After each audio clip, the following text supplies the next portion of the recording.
Dios les bendiga, mis amados hermanos. Estamos por aquí una vez más, hoy con una compañía, nuestro hermano Adrián Rodríguez, a darle continuidad a esta serie que Dios nos está compartiendo por medio de la carta a los romanos. Mis amados, más que importante, usted tiene que atender, porque ahora sí llegó el tiempo de que nosotros entendamos, conozcamos y veamos el camino, las enseñanzas, las instrucciones que Dios tiene para cada uno de nosotros. Mi hermano Adrián, salude a la audiencia que está ahí con nosotros siempre. Mis amados hermanos, Dios les bendiga y les guarde.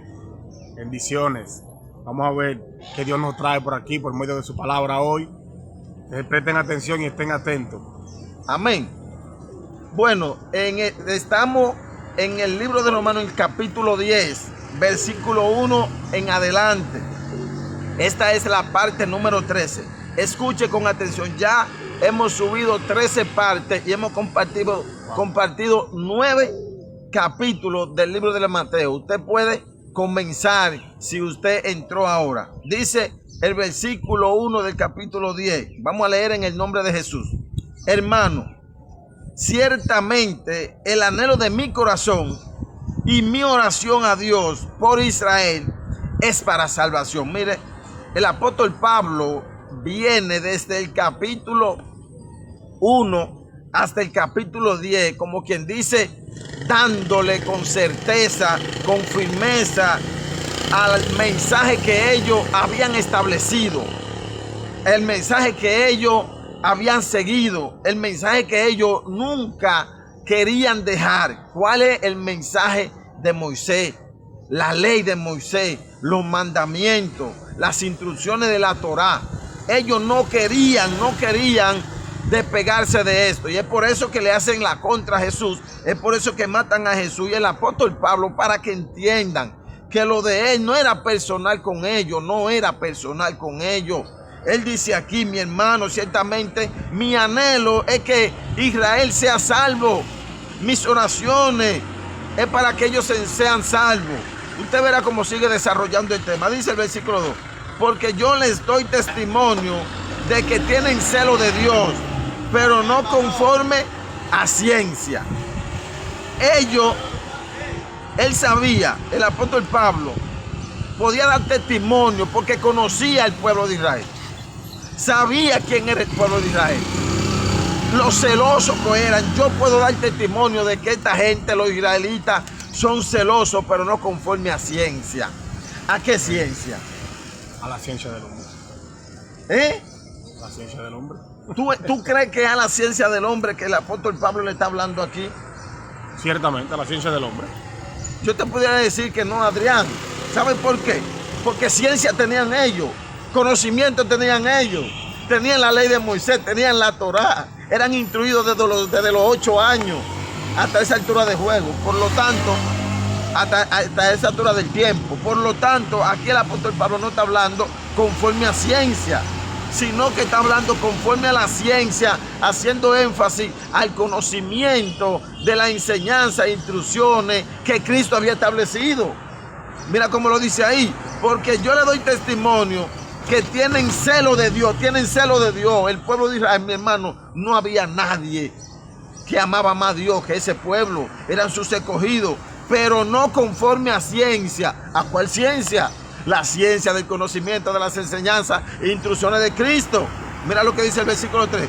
Porque ignorando la justicia de Dios, y procurando establecer la suya propia, no se han sujetado a la justicia de Dios.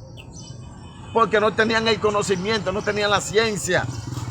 La palabra ciencia ahí se refiere a las instrucciones que Dios había enviado por medio de Cristo, a lo que representaba a Cristo como el camino para acercarse a Dios. Ellos quisieron seguir con su celo, con su amor, con su entrega a Dios, pero conforme a sus propias enseñanzas. ¿Cuáles? Las que había establecido Dios por medio de Moisés y las que ellos mismos le habían agregado a esa ley. Entonces mira, lo dice fácil. Porque ignorando la justicia de Dios. ¿Cuál es la justicia de Dios? Cristo es la justicia de parte de Dios para acercarnos a nosotros a Él, para hacernos hijos de Él, porque Él había cambiado el pacto que había hecho, el pacto con Abraham y Moisés, lo había cambiado por Cristo, y ellos no quisieron despegarse del pacto de Abraham y Moisés, Lo tenía muy arraigado. Arraigado en su corazón. Ellos no podían entender que este hombre llamado Cristo iba a venir a acercar al pueblo a Dios. Porque es la mente de ellos. Y dice, porque el fin de la ley es Cristo. El versículo 4, ve.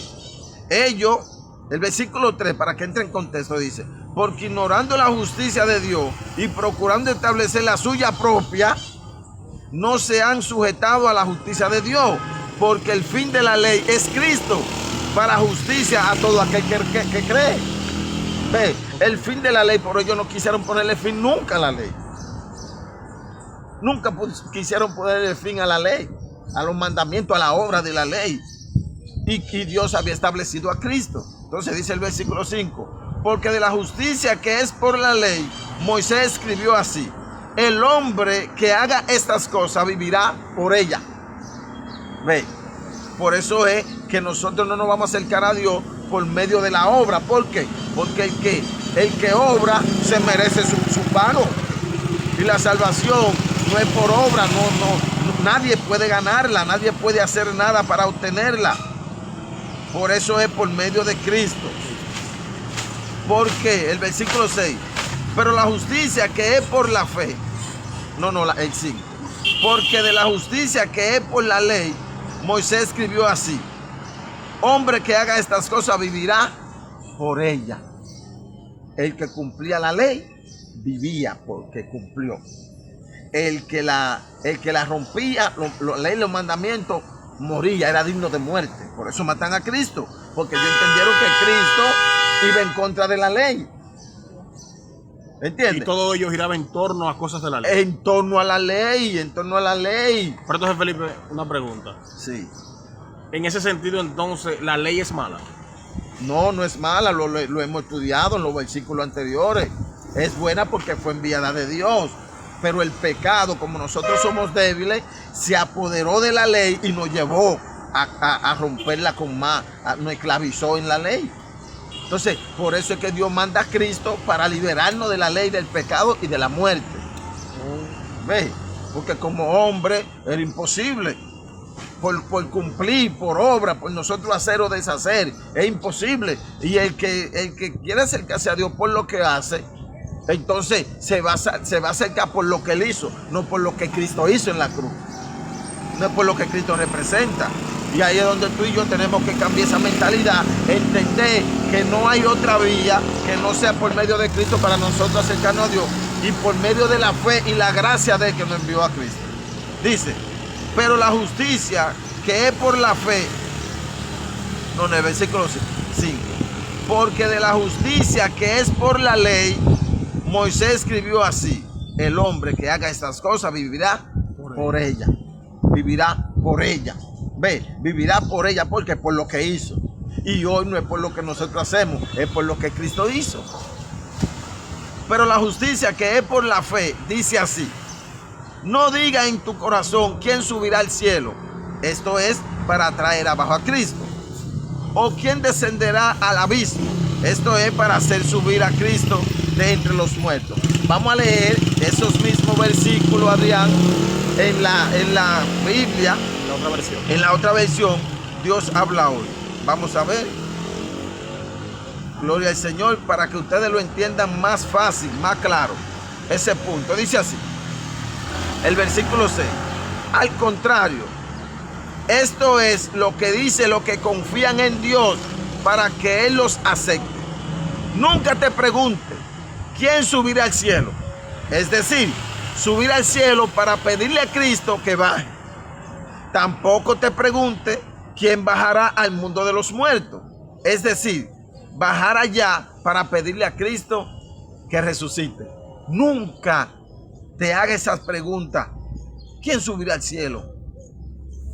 ¿Quién bajará al infierno? Nunca te haga. ¿Sabes por qué? Porque mira qué es lo que dice la justicia. El versículo 10 dice, ¿o quién descenderá al abismo? El versículo 8. Más. ¿Qué dice? Una pregunta. ¿Qué dice? O sea, ¿qué dice la ley? ¿Qué dice la enseñanza de Dios? ¿Qué dice la justicia? Cerca de ti está la palabra, en tu boca y en tu corazón. Esta es la palabra de fe que predicamos. Porque está tan cerca de nosotros la manera de acercarnos a Dios. Porque es por medio de la fe. Lo que tú declaras, lo que tú crees, no de lo que tú quieres en la vida, sino de lo que Cristo es. Este es el mensaje. Que Jesucristo es el camino, la verdad y la vida. Y que nadie puede llegar al Padre si no es por Él. Que por medio de la sangre de Cristo es que nosotros somos limpios de nuestros pecados. Que por medio de la muerte de Cristo es que nosotros somos salvos. Y ese es el mensaje. Cuando tú haces el aclarando de por medio de lo que nosotros declaramos y creemos conforme a la fe, en ese sentido eso no encaja en el sentido de creo que Dios me va a prosperar. En ese sentido no. No, mi hermano, porque es que la prosperidad viene de Dios. Y para nosotros recibir la prosperidad de Dios, Cristo debe estar en nosotros, porque es una herencia que viene de parte de Él. Y Cristo como el Hijo de Dios y nosotros como hijos en Cristo, entonces viene toda la bendición de Dios para nosotros. Que no es algo que tú vas a venir al Evangelio a buscar la bendición. Tú vienes a buscar a Dios para que en Dios, que está la bendición, llegue a tu vida.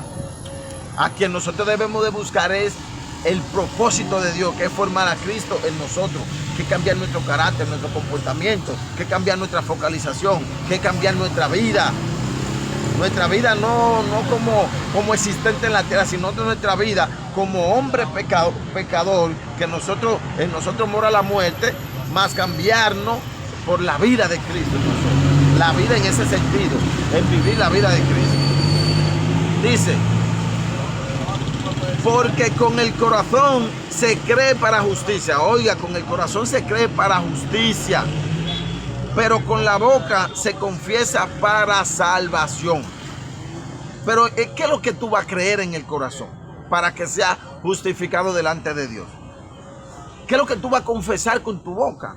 Lo que el apóstol Pablo está haciendo aquí, confesando que es por la ley, que es por la gracia, que es por Cristo, que confesando que ya las obras de la ley no son suficientes ni nunca han sido para acercarnos a Dios, porque nosotros como hombres nos ha sido siempre imposible cumplir con ley. Entonces, tú creyendo esto en tu corazón y confesándolo con tu boca, como estamos haciendo ahora, confesando este mensaje, esta palabra, esta enseñanza de parte de Dios, entonces eso es lo que nos va a garantizar la salvación y lo que nos va a justificar delante del Padre. Pero es el mensaje, todo enfatiza en el mensaje establecido de Dios, en que Dios es el dueño, en que Dios es el que sabe, en que los planes de Dios son los que tienen que llevarse a cabo en nosotros, en que las instrucciones de Dios son las que valen, en que Dios te puede cambiar el panorama ahora mismo como se lo cambió a Israel, que ahí fue que ellos no entendieron ese cambio de la ley a la gracia. Ve, entonces cuando tú crees la gracia, cuando tú crees la fe, cuando tú crees en Cristo, no lo que tú vas a recibir en la vida que Él te ofrece, no. Cuando tú crees en Cristo, en lo que Él es, en lo que Él representa, en lo que Él significa, entonces eso te justifica delante de Dios. Y lo que tú hablas, entonces, lo que tú hablas es para salvación. Y lo que tú crees en tu corazón te justifica delante de Dios. Y eso es lo que dice el apóstol Pablo. Dice el versículo 11, pues la escritura dice, todo aquel que en Él creyere no será avergonzado. Que en Él creyere, en Él haciendo referencia en su persona, en lo que Él es y en lo que Él enseña. ¿Qué vino Cristo a enseñar? ¿Qué vino Cristo a mostrar? Al Padre. ¿A quién vino a dar a conocer? Al Padre.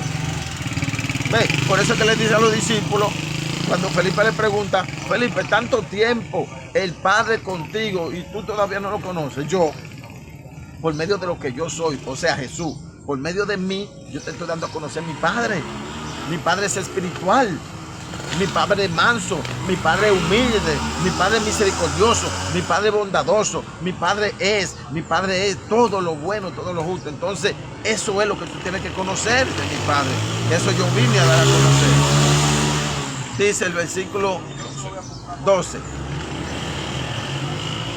Porque no hay diferencia entre judío y griego, Pues Él mismo, que es Señor de todo, es rico para con todo lo que invocan su nombre. ¿Qué invocan? ¿Qué estamos acostumbrados los seres humanos a invocar? ¿Qué estamos acostumbrados? Lo que tú tienes que hacer, la fuerza que tú tienes que poner, que hace referencia a Josué, esfuérzate y sé valiente, pero ¿para qué? Para tú lograr y alcanzar lo que tú quieres. Pero para lograr alcanzar lo que yo quiero, no debo esforzarme entonces. En la vida tienes que esforzarte, pero donde tú tienes el enfoque que la Biblia te está diciendo es en guardar y hacer lo que te dejó mi siervo.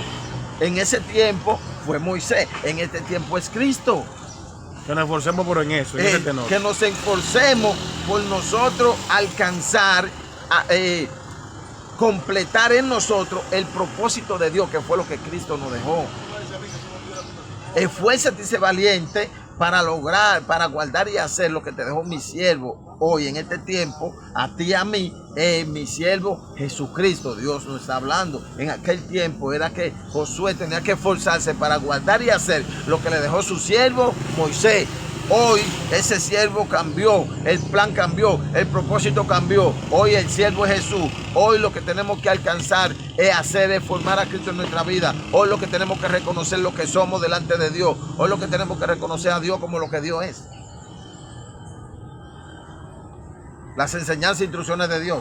Okay. Entonces, como eso es tan difícil para nosotros los seres humanos en nuestro interior, claro, o imposible, ahí es que usted y yo tenemos que esforzarnos. Porque tenemos toda una vida, somos hijos de pastores, nos criamos en una iglesia, desde niños estamos en una iglesia. ¿Qué hemos aprendido? ¿Qué hemos conocido? Las enseñanzas e instrucciones de nuestro Padre, las enseñanzas e instrucciones de la vida, las enseñanzas e instrucciones del Evangelio conforme a la carne. Para tú cambiar eso, para tú sacar eso, para establecer las enseñanzas de Cristo, el siervo de Dios, mi hermano, eso no es fácil. Eso no es fácil, que ahí fue donde se quedaron cautivos el pueblo de Israel, porque cambiar toda la ley de Moisés, cambiar toda una historia por un hombre que vino y nació de María y José, por esa enseñanza. Tiene una convicción y una fe demasiado, Mariano. No, mi hermano, que por eso es que el que no recibe esto del cielo, no es imposible, mi hermano. El que Dios no le da esta profundidad, este conocimiento, es imposible que puedan entender las cosas espirituales de Dios. Eso viene de Dios. No es que es difícil que el hombre cambie sus preceptos. No, es que eso no es que es difícil, no es imposible. Y quiero decirte que específicamente era el plan de Dios. Ve, ¿por qué? Porque así nos damos cuenta que para nosotros los seres humanos es imposible. Ahí es donde Dios queda grandemente engrandecido. ¿Para qué? Para que el hombre entienda que si es por él. ¿No te recuerdas lo que leímos en los capítulos anteriores? ¿Dónde queda la gloria del hombre? Cuando ya se dan cuenta que no es por obra, sino que por fe. ¿Dónde queda? En la nada. Para que entienda que todo es de Dios, por Dios y para Dios. Felipe, ir a un hospital, predicar y orar por los enfermos, ir a una cárcel, regar tratados, eso no podemos calificar como, o sea, esa obra es mala, esa es una obra que no tiene ninguna precedencia, ninguna relevancia. No es mala cuando Dios te usa para mostrar su gloria. El problema está cuando tú, porque Cristo hacía milagros, porque Cristo ha tenido poder, entonces tú como llamado cristiano, yo voy a orar sin Dios mandar, sin ser plan de Dios, sin ser propósito de Dios. Ahí es malo, porque Dios sigue haciendo su milagro, pero Él lo hace de una manera personal. No es cuando tú dices, no, que como Cristo hizo yo voy a hacer, como Cristo liberó yo voy a liberar. No, eso no tengo usted. Mire, de que tú lo ves de ese punto de vista, como que tú puedes hacer lo que Él te dijo, sin Él hacerlo a través de ti, entonces ya ahí es malo, porque tú estás usando tú la cosa de Él. El punto de nosotros es predicar este evangelio para que Cristo llegue a nosotros, y al Cristo llegar a nosotros, entonces llegó la libertad, llegó la sanidad, llegó la bendición, llegó la prosperidad, llegó el milagro, llegó el ministerio. Pero si tú sales a buscar el ministerio, a buscar sanar a la gente, a buscar resucitar muertos, sin tú ser resucitado espiritualmente, sin Cristo formar en ti el propósito de Él. Entonces, ¿qué tú estás haciendo? No estás haciendo nada. Obra humana. Obra humana. Y por eso es que hay tanto fracaso, por eso es que hay tanto cuestionamiento, por eso es que hay tanto estancamiento, porque la gente no deja que Dios lleve a cabo su plan en ellos. No, ellos quieren llevar el propósito para decir que Dios está con ellos. ¿Ve? Y cuando Dios está contigo, Dios lo va a hacer sin tú calcular. Él te va a mover, Él te va a traer, como lo hizo con Cornelio y con Pedro. Habló con Cornelio, mandó a buscar a Pedro, y después a Pedro le habló, vete con lo que Cornelio mandó. Es Dios, es una obra de Dios. No es que tú y yo estemos calculando que vamos para la cárcel, que vamos para esto, que vamos para lo otro. No, nosotros debemos enfocarnos en la obra de Dios, y Dios se va a enfocar en la obra con nosotros. Después que Dios termine con nosotros, entonces nos va a usar. Cuando Dios nos mueva, mi hermano, cuando Dios mueve a un hombre, cuente y jure que no hay fracaso. Porque Dios, y Dios no se va a levantar de su trono por levantarse. Dios no se va a levantar de balde. Y nosotros, ¿cuántas veces nos vamos a los sitios en los que salimos decepcionados? ¿Cuántas veces nosotros nos decimos vamos a hacer la obra de Dios, y de allá para acá venimos con el rabo entre las piernas? Cabizbajo. Cabizbajo. ¿Por qué? Porque Dios no ha formado su Hijo en nosotros, y nosotros queremos vivir conforme a lo que nos enseñaron. Dice el versículo 16. Más el 16, ayúdame ahí siempre. El 14. Más no todos obedecieron el evangelio. El 14. Ok. ¿Cómo pues invocarán a aquel en el cual no han creído? Una pregunta, la siento por la Vamos aclarando, manito. Leer el 13 para que ellos caigan en contexto. Claro, hermano, claro.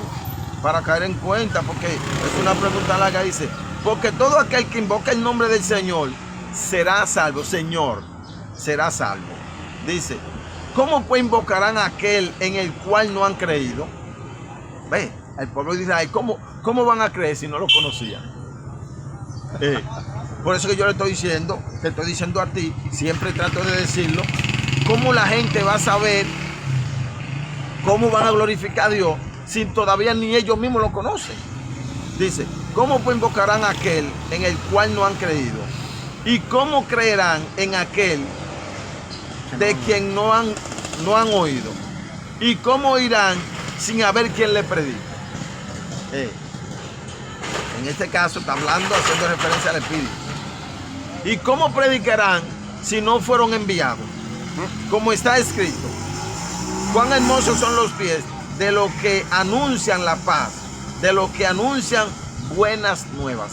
Buenas nuevas, los que anuncian la paz. ¿Quién es la paz? Dios. Lo que pasa es que la gente se enfoca en la palabra paz y no entiende que Dios es paz, que Dios es la paz. Entonces, versículo 16, para terminar ya. Mas no todos obedecieron el evangelio. Pues Isaías dice, Señor, ¿quién ha creído a nuestro anuncio? Oye, es una palabra profética que Dios está dando por medio de Isaías. Mas no todos obedecieron el evangelio. Pues Isaías dice, Señor, ¿quién ha creído a nuestro anuncio? Ahí está hablando Isaías conforme a su tiempo. Isaías era un profeta de Dios, pero nadie creía. Pero eso el apóstol Pablo lo está cogiendo como referencia, porque ¿quién ha creído el anuncio que ellos están dando en su tiempo? Eso yo lo puedo decir hoy. ¿Quién ha creído a nuestro anuncio? A este mensaje. Porque este mensaje que nosotros estamos dando aquí ha sido lamentablemente 90% tergiversado. Lo han humanizado. El mensaje de Dios es humano, se ve humano para llevarlo a lo espiritual. Felipe, pero entonces nosotros podemos calificar el mensaje que estamos transmitiendo como el mensaje de Jesús, porque hoy en día nosotros estamos viviendo prácticamente lo mismo que vivieron los profetas, pero que en el sentido del rechazo al mensaje. Pero claro, Adrián, pues tú te pones a predicarle a la gente con lo secular, la cosa espiritual, y eso le va a turbar la mente. Porque cuando yo te digo que tú tú no tienes excusa delante de Dios, porque como tú te esfuerzas para tú ir a tu trabajo, para tú cumplir con tu trabajo, pero no te esfuerzas para formar a Cristo, entonces eso te va a chocar. Eso te va a chocar. Claro que sí. Dice, pero digo, no han oído, antes bien, por toda la tierra ha salido la voz de ellos y hasta los fines de la tierra su palabra. Está hablando de los profetas. Perdón. Leímos el 16, iba el 17. Lee el 17. Era el que seguía. Así que la fe es por el oír y el oír por la palabra de Dios. ¿Ve? La fe por el oír. ¿Por el oír qué? Lo que yo como teólogo aprendí. Lo que yo como científico investigué. El oír la palabra de Dios. ¿Qué es la palabra de Dios? Cristo es la palabra de Dios hecho carne. Entonces, mis amados, vamos a dejarlo ahí. Porque Felipe, entonces, antes de finalizar, entonces calificamos la teología como mala. no es mala la teología, porque es al revés. La teología es lo que te muestra el conocimiento en cuanto a Dios se refiere. Ve, teología es teo, una palabra compuesta, teo, estudio, logía de Dios. Teología, que te hablan de Dios, es lo que más claro te presenta a Dios, lo que más claro te enseña a Dios. Lo que pasa es que la gente la usa como una ciencia, no lo que ella te enseña, igual que la Biblia. La Biblia es la palabra de Dios, la palabra de Dios. Ve, que te hablan y te describen, te presentan, te revelan a Dios. Entonces la gente la coge como las instrucciones de Dios y es la palabra de Dios para enseñarte a Dios. Para darte a conocer a Dios, es la Biblia, para que tú conozcas a Dios, para que tú conozcas a Dios, no es para que tú conozcas su palabra, para que lo conozcas a Él por medio de la palabra. Dios les bendiga, mis amados hermanos. Mañana continuamos con la parte número 14. Suscríbase a nuestro canal si no se han suscrito. Denle me gusta, coméntalo y compártalo para que así este mensaje pueda llegar al mundo. Mañana continuamos en el nombre de Jesús. Dios le bendiga.